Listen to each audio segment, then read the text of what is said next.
नमस्कार साथियों, मैं Acharya Bhavani Shankar Sharma study with Acharya Bhavani sir की पाठशाला में सबका स्वागत करता हूं। तो आइएगा हम देख लेते हैं कि यहाँ पर विसर्ग संधि की शॉर्ट ट्रिक्स क्या होगी और किस प्रकार हम यहाँ पर बहुत जल्दी अपने एग्जाम्पल्स को सही कर पाएंगे एग्जाम में। तो रीट के विद्यार्थी जरूर ध्यान दीजिएगा, आपको किस प्रकार फायदा रहेगा। देखिएगा, विसर्ग संधि और इसकी शॉर्ट ट्रिक क्या होगी, आपको पूरा नियम नहीं पढ़ना पड़ेगा। विसर्ग संधि, आपको विसर्ग संधि में शॉर्ट ट्रिक्स क्या अपनानी है, उससे पहले मैं आपको एक बात बता देता हूं। एक शंका रहती है विद्यार्थी के मन में जब भी विसर्ग संधि पढ़ता है, तो क्या शंका रहती है, और एक ये तथ्य भी है कि एग्जामिनर जब ऑप्शन पूछता है तो वो दो ऑप्शन ऐसे देता है कि विद्यार्थी कंफ्यूज होता था कि ये उत्तर करूं या ये उत्तर करूं। तो उससे भी आपको एक ध्यान देना है कि जब भी आपको विच्छेदित रूप पूछे तो आपके दिमाग में एग्जामिनर ये फिट कर देता है, या आपने आज तक पढ़ा है तो एक फिट बात आपके दिमाग में कर दी है कि भैया विसर्ग संधि में विसर्ग ही होता है। तो हकीकत है विसर्ग होता है, पर विसर्ग की मूल कंडीशन भी ध्यान रखिएगा। यहां पर हमेशा एक बात याद रखिएगा कि विसर्ग संधि का जब भी आप विच्छेद करें, क्या करें साथियों, विच्छेद करें। जब भी आप लोग विच्छेद करें तो विच्छेद में आपको एक बात ध्यान रखनी चाहिए कि जब भी आप विच्छेद करें तो प्राथमिक जो कंडीशन है वो हमेशा सह की होगी, और जो द्वितीय वरीयता है अर्थात सेकंड जो प्रेफरेंस है, आप लोग किसको दोगे, विसर्ग को दोगे जब भी आप यहां पर विच्छेद करें। जैसे आपको मैं एक उदाहरण देकर समझाता हूं कि आप किस प्रकार उदाहरण को क्लियर कर सकते हैं। जैसे देखो, मैंने आप लोगों के सामने एक उदाहरण लिखा, मैंने कहा शिवः वंद्य, और एक मैंने कहा शिवस् वंद्य। दोनों ही एग्जाम्पल आपके सामने हैं, दोनों ही सही हैं। अब यहां पर आपको ऑप्शन के आधार पर दोनों ऑप्शन में आ जाए तब उत्तर कौन सा करें, तो हमेशा याद रखिएगा, आपको मैंने बताया है सह की जो दंत्य श की कंडीशन है वो प्राथमिकता होती है, और यहां पर उत्तर यह सही माना जाएगा। अगर ऑप्शन में ये नहीं होता तो ये करना चाहिए। तो आपके दिमाग में एक बात बैठ गई होगी कि जब भी विच्छेदित रूप बनेगा, क्योंकि आपने मुझसे अगर संधि संपूर्ण रूप से पढ़ रखी है तो कोई दिक्कत नहीं, पर ट्रिक के माध्यम से भी आप अच्छे से समझ पाए तो आपके कहीं दिक्कत नहीं आने वाली। तो आपको ध्यान रखना है, जब भी कंडीशन आए तो आपको दंत्य श की कंडीशन को फर्स्ट प्रेफरेंस देनी चाहिए, अगर आप विच्छेदित रूप आराम से कर पाए तो। ठीक है, धन्यवाद। तो यहां पर एक अपना पॉइंट यहां पर क्लियर होता है एग्जाम के दृष्टिकोण से, चाहे किसी भी लेवल का एग्जाम हो, फर्स्ट ग्रेड का, सेकंड ग्रेड का, रीट का, उसके आधार पर आपको एक छोटा सा दिमाग में यह बात रखनी है कि दंत्यशय आपको करना चाहिए। अगली बात, हम आगे चलें तो यहां पर ये चीजें थी कि कुछ सूत्र होते हैं, उन सूत्रों के आधार पर यह कंडीशन बनती है। ये सूत्र कौन कौन से होते हैं, यहां 3 सूत्र काम करते हैं। 3 सूत्र कौन कौन से हैं देख लीजिएगा, ये 3 सूत्र हैं। पहला है स स जुसो रूह, स स जुसो रूह। एक आता है खरवसानीय, खरवसानियो विसर्जनीय।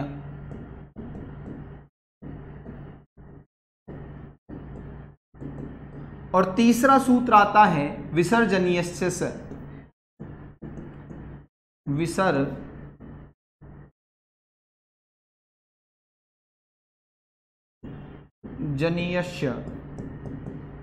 सह। इन तीनों की कंडीशन है अपनी अपनी जगह। क्या कंडीशन है देखना, सजुसोरु क्या करता है, यहां पर देखना सजुसोरु क्या करता है, यहां पर यह करता है कि जो भी आप लोगों के सामने स आया है, मूल कंडीशन स की होगी, यह स को क्या कर देगा, यह स को कर देगा रू, ये स को रू आदेश कर देता है। ठीक है, और रू के स्थान पर फिर कंडीशन आ जाती है, रू के स्थान पर कंडीशन बन जाती है रे की। ध्यान रखना, कंडीशन बन जाती है रे की। अर्थात कहने का तात्पर्य क्या है कि मूल स्थिति हमेशा किसकी होती है, दंत्य की होती है। अभी अभी मैंने यही चीज समझाई आपको कि जब भी विच्छेद किया जाए तो मूल कंडीशन स को माना जाता है। तो यहां पर आपको एक बात ध्यान रखनी पड़ेगी कि ये सूत्रों के कारण होता है कि ये जो दंत्य है, ये दंत्य का रूपांतरण रू में, रू का रूपांतरण रे में होता है। तो ये सजुसो नाम का सूत्र कार्य करता है। ठीक है, जब आप 10वीं कक्षा की पुस्तिका देखोगे, आपका सिलेबस 6वीं से लेकर 10वीं तक का कंफर्म तौर पर आता है, तो 10वीं की किताब में देखोगे तो सीधा सा सूत्र दे रखा है। ठीक है, दूसरी बात क्या कहता है, खर वसानीय और विसर्जनीय है। आपके दिमाग में ये होगा कि सर सूत्र याद करने पड़ेंगे। हाँ, कुछ सूत्र आपके दिमाग में रहने चाहिए। ठीक है, खर वसानीय विसर्जनीय सूत्र क्या कहता है, दूसरा स्टेप सूत्र का। ये सूत्र क्या करता है, जो रे आया है, जो यहां पर रे आया है, ठीक है, जो यहां पर आपका रे आया है, उस रे के स्थान पर, उस रे के स्थान पर यह सूत्र क्या कर देगा, यह सूत्र कर देगा विसर्ग। क्या कर देगा, विसर्ग। अर्थात प्राथमिकता तो आपकी स की रहेगी, दंत्य श की, प्राथमिकता तो दंत्य स की रहेगी, और द्वितीय वरीयता, जैसे वीवी गिरी साहब जीते थे राष्ट्रपति का चुनाव द्वितीय वरीयता के हिसाब से नीलम संजीव रेड्डी को हराकर, तो उसी प्रकार से आप यहां द्वितीय वरीयता के हिसाब से विसर्ग मानते हैं। जैसे अभी अपन ने ये शिवः वंदे किया था सेकंड प्रेफरेंस के आधार पर। बात समझ में आ गई? तो अपनी दोनों बातें क्लियर हो गई यहां पर। अब यहां पर तीसरी बात आती है कि ये सूत्र क्या करता है। ये सूत्र अपना कार्य इस प्रकार करता है, यहां संधि स्टार्ट हो जाती है, देखा जाए तो ये क्या करता है, जो विसर्ग होता है उस विसर्ग के स्थान पर ये वापस दंत्य श करता है। सर क्या मतलब हुआ इसको करने का, बहुत बड़ा मतलब हुआ। आपको यहाँ पर इतना मतलब ध्यान नहीं रखना, अगर आप सेकंड ग्रेड फर्स्ट ग्रेड की तैयारी करते तो यहाँ पर आपको मतलब भी ध्यान रखना पड़ता। तो यहाँ पर आप इतना कंफ्यूज हो जाओगे, और कंफ्यूज नहीं होना क्योंकि ट्रिक माध्यम है अपने।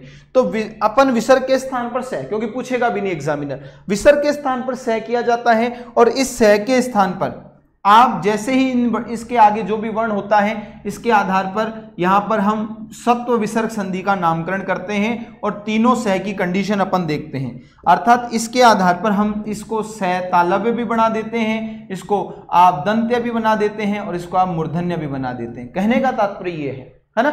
जैसे ही आप कश्चितय करोगे, नमस्ते करोगे, या धनुष टंकार नाम का उदाहरण बनाओगे, तो इसके स्थान पर ही स के स्थान पर सारे कार्यक्रम होते हैं। अब हमें एक बात का पता चला, यहां पर आपको एक ही बात सीखनी थी कि विसर्ग या दंत्यशय विच्छेदित रूप में कौन प्राथमिकता के आधार पर होता है। तो प्राथमिकता के आधार पर आपको याद रखना है दंत्यशय होता है, और दंत्यशय ऑप्शन में नहीं है तो विसर्ग की कंडीशन को सही मान लिया जाता है। अपने दिमाग में बैठ गई बात। अब हम यहां से ही स्टार्ट करते हैं विसर्जनीय से स, जो सत्व संधि का द्योतक है। आइएगा, ये विसर्ग को हम 3 कंडीशन में बांधते हैं। इसमें सत्व नाम पहला आता है, सत्व संधि या सत्व विसर्ग संधि, सत्व विसर्ग संधि। ठीक है, ये कंडीशन आती है। कुछ नहीं सोचना, आपको दिमाग में कुछ नहीं रखना, आपका कार्य हो जाएगा। देखो यहां पर आपके ट्रिक 3 बनती है। 3 ट्रिक क्या क्या है उसमें से भी आप थोड़ा सा ध्यान रखेंगे। प्लस से पहले आप लोगों के सामने हमेशा स दिखेगा, ठीक है। इसके बाद में वर्ग का पहला, दूसरा श, स या श दिखेगा, ठीक है। हमें करना कुछ नहीं है। अगर यहां पर आप लोगों के सामने ये कंडीशन निश्चित तौर पर विच्छेदित रूप में देखने को मिलती है, और आपको करना क्या है, आपको करना यही कंडीशन है। कंडीशन नंबर पहली ये है कि अगर आपके बाद में स के बाद में पहला च, छ और तालव्य श, अर्थात तालव्य श दिखे तो इस स को क्या कर देना, तालव्य कर देना। तालु तालु, कंप्लीट बात। ये ट्रिक हो गई तालु तालु की, ठीक है। दूसरी कंडीशन ये है आप लोगों की, अगर आपके सामने स के बाद में आपके सामने दिखे त, थ, मूर्धन्य श, तो आपको क्या कर देना है, इसके स्थान पर मूर्धन्य श कर देना है। कंडीशन कंप्लीट हो गई, ठीक है। पहली कंडीशन कंप्लीट, दूसरी कंडीशन कंप्लीट, और तीसरी क्या है, अगर स के बाद में आपके सामने त, थ और ये द, स दिखे, दंत्य श, क्योंकि ये दंता का उदाहरण है तो यहां पर आ जाएगी कंडीशन आपके साथ पे स का स ही आ जाएगा, ठीक है, जैसे आप देखिएगा मैंने उदाहरण लिखा कह प्लस चित, बात समझ में आ रही है? आप देख पा रहे होंगे, या मैं आपको इसका मूल उदाहरण लिखूं, कस प्लस चित, कस प्लस चित। ये ट्रिक नंबर 1 से बनेगा। कैसे बनेगा आप देखिएगा, ट्रिक नंबर 1 से कैसे बनेगा। ये रही ट्रिक नंबर 1, ये ट्रिक नंबर 2, ये स दिख रहा है, इसके बाद इनमें से कुछ भी दिख जाए आपको तालव्य श करना है, और तालु तालु याद है तो भी कार्य हो जाएगा। आगे कौन दिख रहा है, तालु, तालु हमेशा अपने वाला स लेके आता है, उदाहरण बन जाएगा कश्चित। ठीक है, तो ये तालु का स लेके आ गया, चाय के लेके आओ, वो तालु का स लेके आएगा, जो अपना भाईचारा वही लेके आएगा। दूसरा उदाहरण मैंने लिख दिया धनुष प्लस टंकार,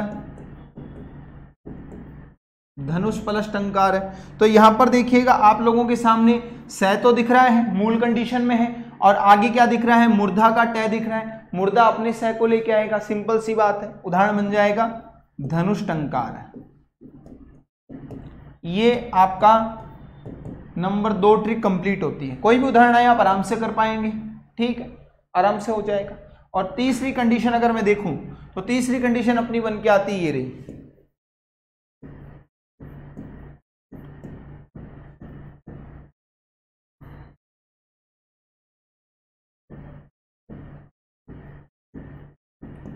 नमस प्लस ते।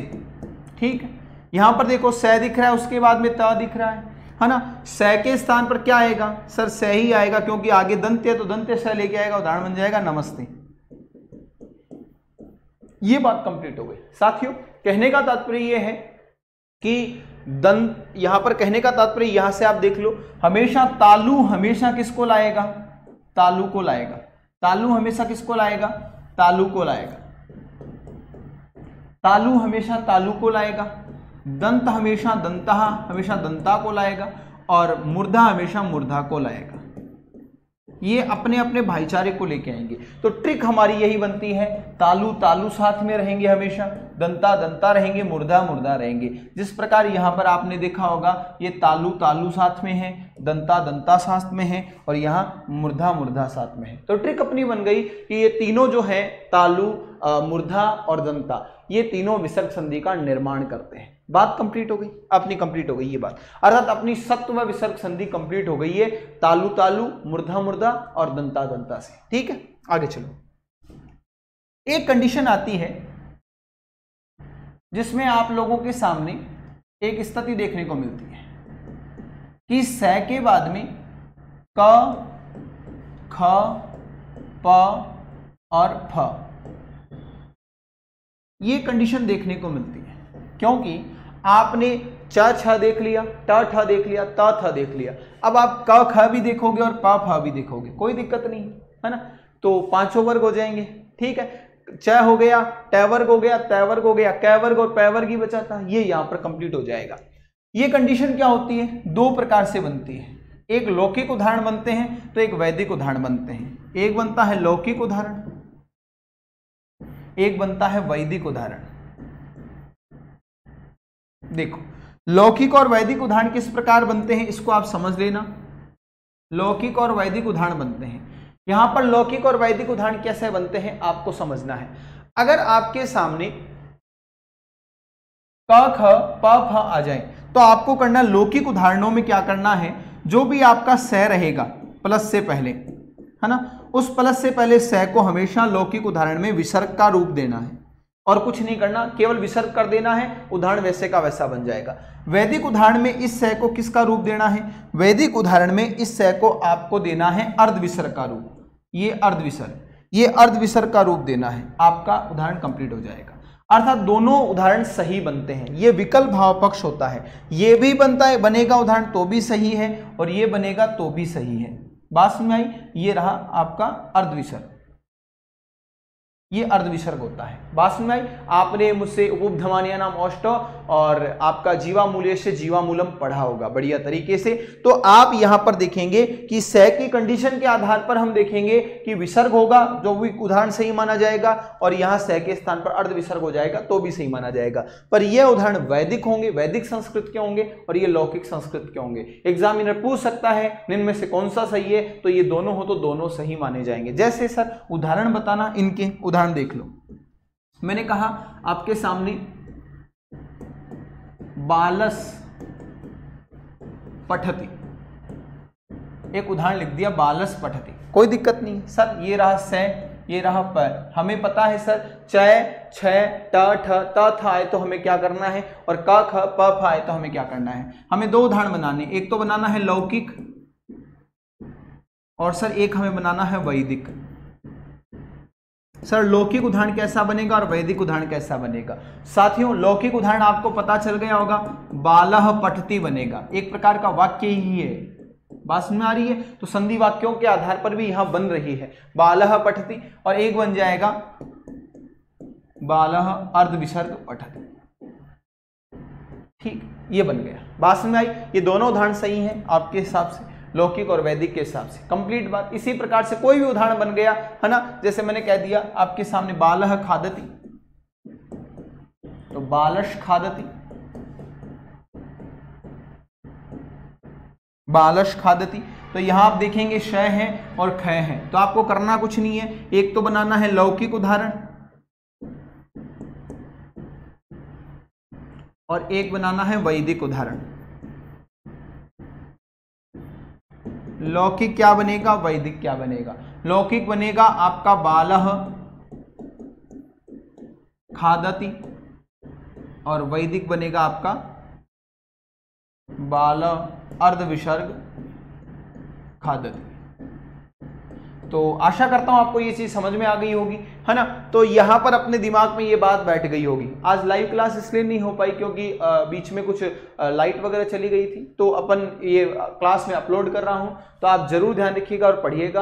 और शाम को 7 बजे लाइव कक्षा आती है, उस लाइव कक्षा में जुड़ा करो, है ना, क्योंकि ये ट्रिक के माध्यम से सारी चीजें होने वाली हैं। और कुछ दिनों बाद में, 2-3 दिनों बाद में, जो आपका एक मेरे पास बहुत सारे कॉल और मैसेजेस आ रहे हैं कि सर हिंदी के भाव सौंदर्य, सिर्फ सौंदर्य ये लेके आओ, तो मैं जल्दी 4-5 दिनों में ये टॉपिक लेके आने वाला हूं, तो आप उसको भी पढ़िएगा बढ़िया तरीके से। तो जितने देर संधि के ट्रिक्स वगैरह चल रही हैं, ट्रिक्स को ध्यान में रखिएगा, है ना। तो ये आपके सामने आ गई सारी चीजें। आगे चलिएगा, अब आगे चलते हैं। अब हमारे सामने कंडीशन किसकी बचती है? यहां पर अपने सामने कंडीशन आ गई। एक कंडीशन और ध्यान रखिएगा, अगली मुख्य बात क्या है, एक बात और ध्यान रखिएगा। जब भी आप श और श, श और श और श और श की कंडीशन बनाते हैं, अगर ये कंडीशन आती है तो तालु तालु है, दंता दंता है, मुर्दा मुर्दा है। बात समझ में आ गई, है ना।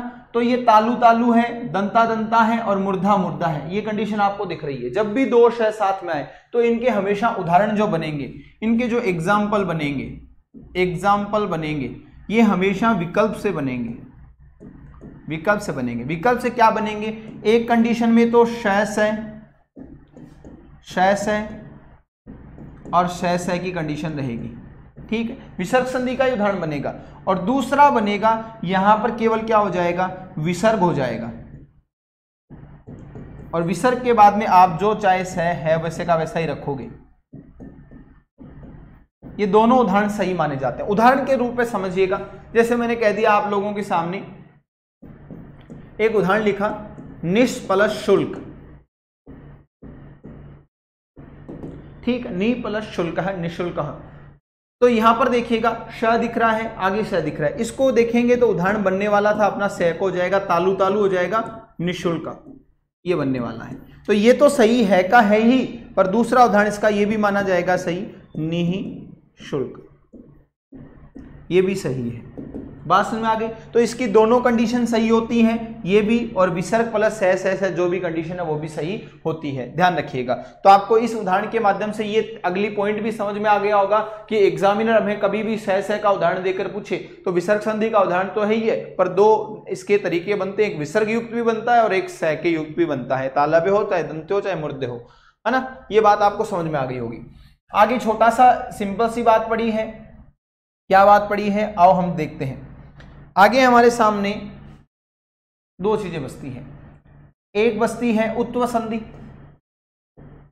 और एक बचती है रुत्व संधि, अर्थात ये विसर्ग के ही पार्ट हैं, उत्व और रुत्व। उत्व और रुत्व देखो क्या बनता है उत्व और रुत्व में।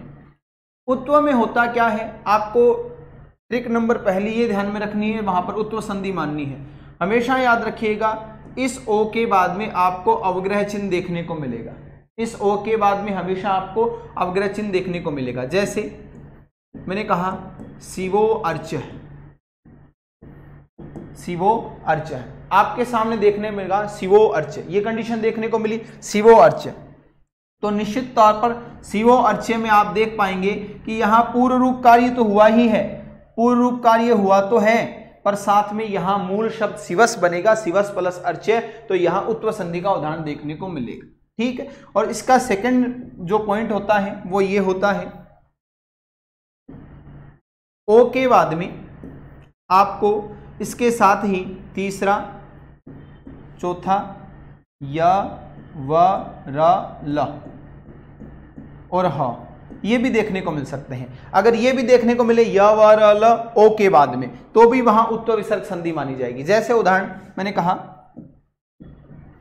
बालो हसति, बालो हसति, तो आप साफ साफ देख पा रहे होंगे ये रहा ओ के बाद में है दिख रहा है, और ओ के बाद में अगर है दिख रहा है तो निश्चितता यह है आपकी कि साफ उत्व संधि मानी जाएगी। ठीक है, तो यहां पर ट्रिक यहां पर कंप्लीट हो गई। ओ के बाद में अवग्रह चिन्ह होगा तो आपको एक बार कंफर्मेशन कर लेना है कि विच्छेद में से आएगा नहीं आएगा, शिवस आएगा निश्चित तौर पर, तो आपको ध्यान रखना है पूर्व रूप संधि अलग है और उत्व आपकी संधि अलग है ना, ये जरूर ध्यान रखिएगा। तो पूर्व रूप कार्य जरूर होता है यहां पर पूर्व रूप संधि ना मानकर उत्व विसर्ग संधि मानी जाती है। तो इसके दो ही नियमावली होती है। रुत्व विसर्ग संधि एकदम ही सिंपल है, कुछ नहीं देखना, हमेशा याद रखना।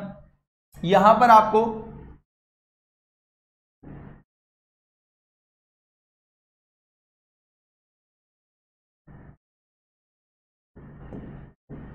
मध्य में या कहीं पर भी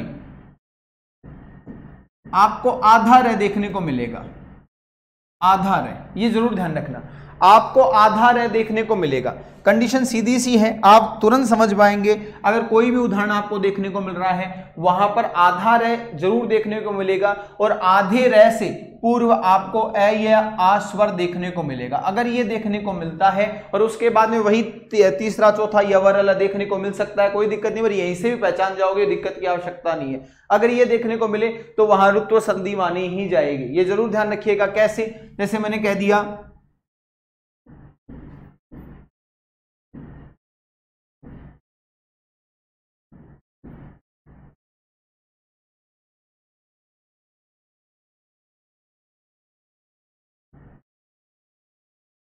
ए आ नहीं, माफ करनिया, ए आ नहीं मिलेगा यहां पर, ए आ को छोड़कर, ए आ को छोड़कर कोई भी स्वर देखने को मिल सकता है, छोड़कर। ठीक है, जैसे मैंने कहा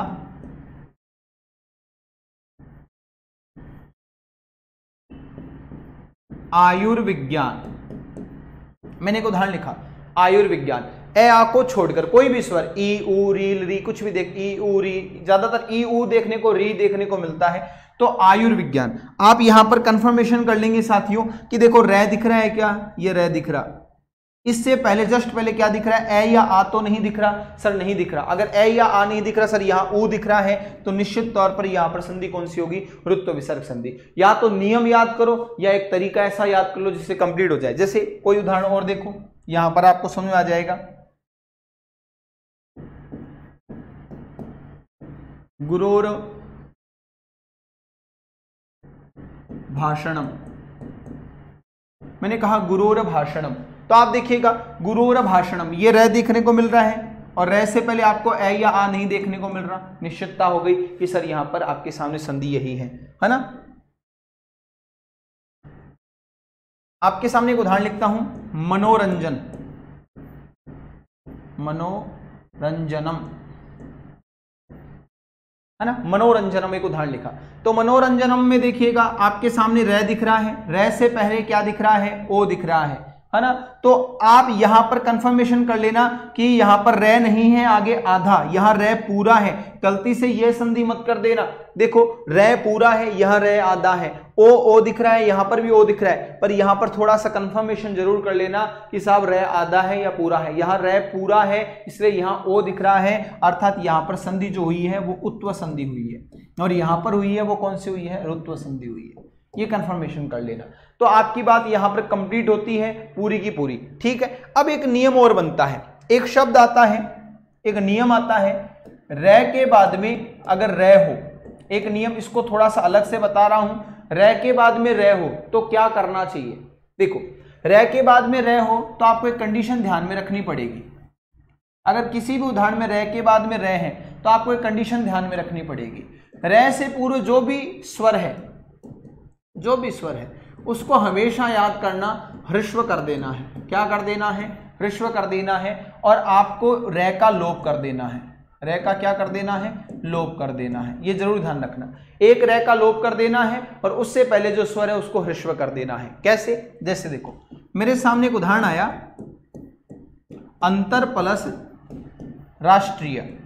ध्यान रखना साथियों, राष्ट्रीय शब्द शुद्ध है,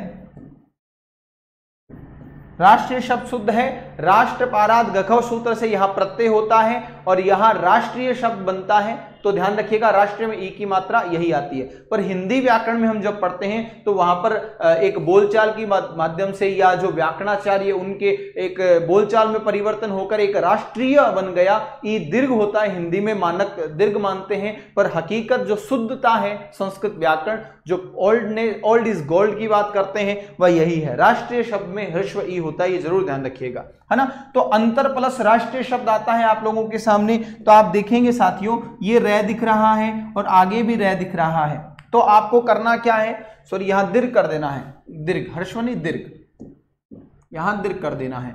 तो अंतर प्लस राष्ट्रीय आपके सामने आया है। रे की कंडीशन देखने को मिल रही है, ये भी रे हैं और ये भी रे हैं। तो आपको रे का लोप कर देना है। एक रे का चाहे किसी का ही कर दो, इसका कर दो चाहे इसका कर दो, आ की मात्रा इसमें चली जाएगी। और इससे पहले जो भी आपके सामने ह्रस्व स्वर है उसको बड़ा कर देना है, दीर्घ कर देना है। तो देखो क्या बन जाएगा, अंता। ये क्या बन जाएगा, अंता। और राष्ट्रीय, यह शब्द शुद्ध होता है अंतरराष्ट्रीय। तो आप जब भी लिखें तो शुद्ध शब्द लिखने की चेष्टा किया करो। अंतरराष्ट्रीय शब्द इज द राइट आपके सामने। तो अंतरराष्ट्रीय शब्द शुद्ध बनता है, ये जरूर ध्यान रखिएगा। यही बात होती है संस्कृत की। अगर कोई संस्कृत से पढ़ा हुआ व्यक्ति हिंदी और संस्कृत दोनों को मिलाकर पढ़ाता है तो उससे यही फायदा मिलता है कि शुद्धता का प्रमाण मिल जाता है, क्योंकि जो भी गलतियां होती है वो तुरंत सही कर देता है। हिंदी और संस्कृत का विद्यार्थी जब भी होता है तो आपको ये ध्यान रखना है, संस्कृत आपने अच्छे से पढ़ी है, आपके साथ में हिंदी ले रखी है, तो आपको बखूबी फायदा होने वाला है। आप ये जरूर मान के चलिएगा संस्कृत आपको हिंदी में कितना फायदा देगी, क्योंकि जितने संस्कृत के रूल पढ़ रहे हो हिंदी में तो अपने आप क्लियर है, व्याकरण तो स्वतः ही क्लियर है, शिक्षण विधियां भी आधे से ज्यादा 80% क्लियर है। तो आपको डरने की आवश्यकता कहां है। अगर आपने संस्कृत अच्छे से पढ़ी है तो डरने की आवश्यकता नहीं। मेरी बात याद रखना, आप सामाजिक विज्ञान साइकोलॉजी बढ़िया तरीके से पढ़ रहे हैं, पर संस्कृत और हिंदी में थोड़ा ध्यान दे लेना ये जरूर। और सबसे ज्यादा मेन मोटी दिक्कत आती है संस्कृत में। विद्यार्थी यही कहते हैं सर हम पिछली बार रहे थे, हमने तैयारी तो बहुत की थी, पर दिक्कत यही आई थी हम संस्कृत में रह गए थे। बड़ी बात यही है, आप जितने भी अग्रसर हैं, जितना भी आगे चल रहे हैं, जिसको ज्यादा मोटिवेशन दे रहे हैं, आप ये जरूर ध्यान रखिएगा कहीं मात न दी जाए संस्कृत और हिंदी। क्योंकि अब की बार जहां तक मुझे लग रहा है, पहले वाले रीट का पेपर हार्ड था, आप सबको पता है, रीट में आपके साइकोलॉजी का पेपर हार्ड था। अब की बार संस्कृत हिंदी का थोड़ा सा गौर कर लेना, अच्छे से पढ़ लेना, कहीं दिक्कत न दे जाए। तो अच्छे से कवर कर लेना संस्कृत और हिंदी को, ध्यान रखिएगा। क्योंकि मैंने आरबीएसई बुक पढ़ा रखी है, प्लेलिस्ट में जाकर देख लेना, वीडियोस में जाकर देख लेना, शायद प्लेलिस्ट तो नहीं बना रखी होगी, आप वीडियोस में जाकर देख लेना।